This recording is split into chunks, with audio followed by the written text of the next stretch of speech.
Welcome to What's the Deal with Brian O'Neill, where your real estate questions are answered.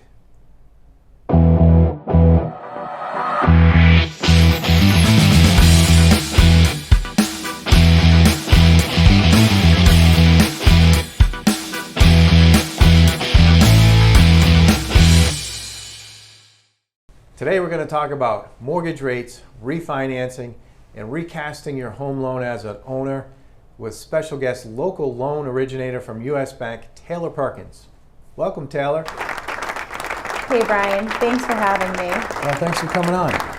So here we are in December of 2020, and I heard a couple stats that I thought were pretty interesting. Number one, mortgage rates have set all-time lows this year, 14 times. And the other stat I heard was people in the country that had a mortgage, 50% of them had interest rate over 4%. Just wondering how we could help them. What's the deal with interest rates and refinancing today?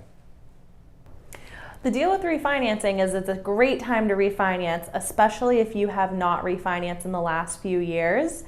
A great example is, let's say you have 20% equity in your home, a loan amount of about $350,000. You can, refinance. Let's say your rate's at 4.5 currently, and you refinance into 2.875.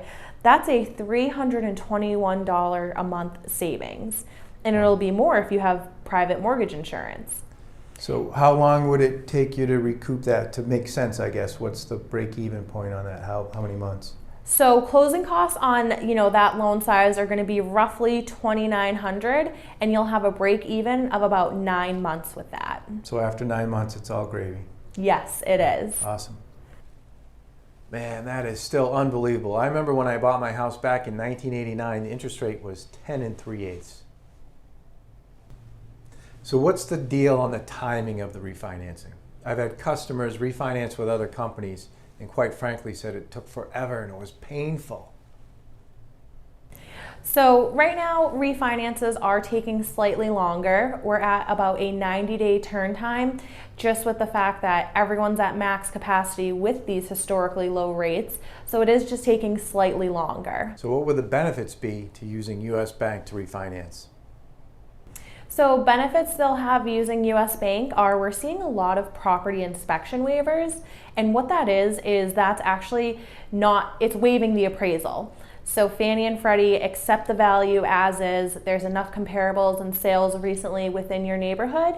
And so they actually do not require an appraisal. So wow, that's cool, because I've heard that in most cases they don't even start your file on a refinance until an appraisal comes in. So if you're able to waive that appraisal, that should save you some time.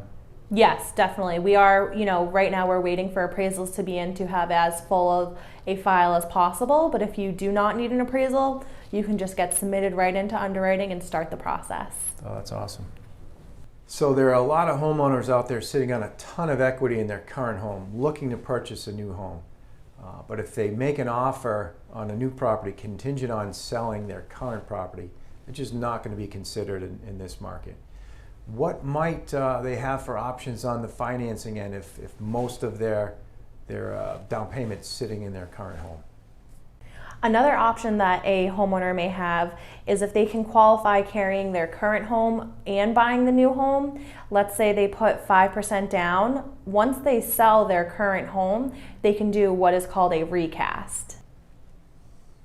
So for those people that might not know what a recast is, what's the deal with that? The deal with a recast is basically once their old home is sold, they can put a large chunk down on their principal payment, and instead of just having the loan be paid off quicker, what will happen is the loan will be re-amortized to have that smaller payment based on that large sum being paid. So for example, if they make an offer, they put 5% down, I get their house going on the market as well, they get an offer accepted and they buy that second home.